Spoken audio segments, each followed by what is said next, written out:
Okay, let's dive in. We looked at a text exploring something pretty intense. Yeah. Love crossing literally enemy lines in a war zone. Yeah, it's based on this piece, Bijan and Manijeh, Love Beyond Borders by Dr. Pooyan Ghamari. He's adapting Ferdowsi's Shahnameh, the epic. Right, a classic. And this text, it really unpacks that specific story. Right. So our mission today is basically to walk you through Dr. Ghamari's reading, section by section. See what insights he pulls out.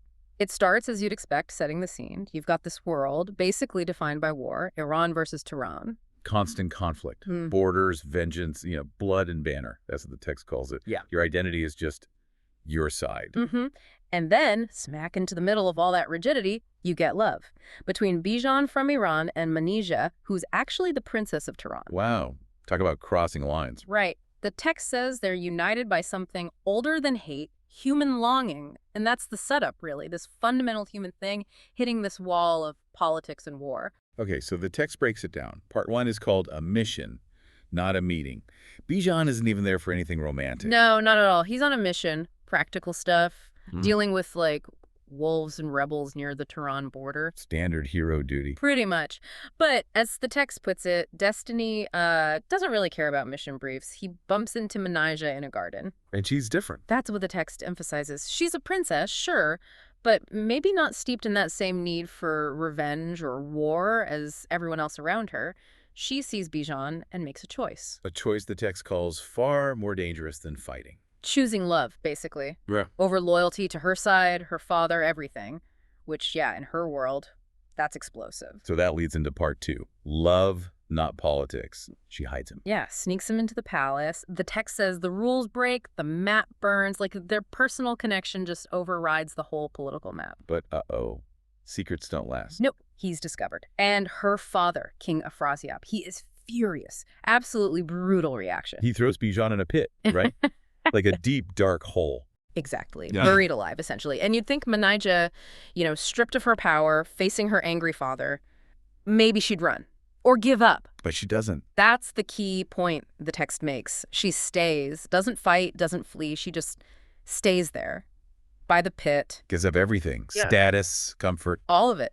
The text says she's in rags, in hunger, in silence. Just her love, keeping her there, keeping him somehow connected. It's a huge moment. Okay, so then comes part 3, the rescue, and something more.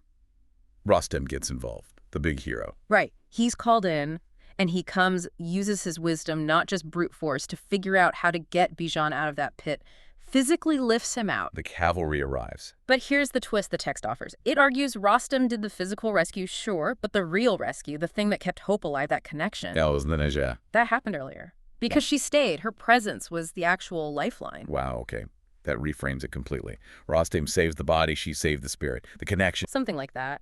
The text even brings in some lines from Ferdowsi, describing Rostam finding her there, Bijan being lifted, Manijeh's just overwhelming joy. You feel the weight of her vigil ending. So stepping back, the symbolic analysis section in the text asks, why this story in this huge epic?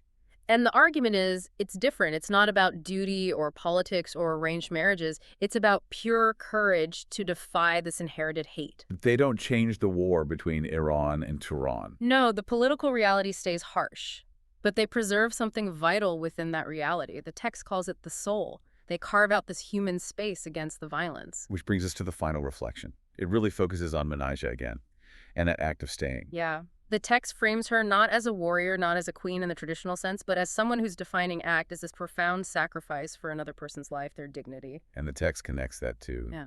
well, to us. Yeah. To now. It does. It suggests that in a world that feels like it's, putting up walls again, maybe we need that kind of courage, what the text calls a love that stays even when everything else falls apart. So wrapping up this deep dive, the core message from Dr. Ghamari's reading seems to be about the sheer power of loyalty, of love, to transcend even the deepest conflicts. Definitely. And Manijeh's choice, just to stay there by the pit, becomes this really powerful symbol of that enduring connection against all odds. And it leaves you, the listener, with this final thought from the text. A bit of a challenge, maybe. Yeah, if we dare, we can be Manijeh. What does that kind of courage, that kind of staying power look like for you right now?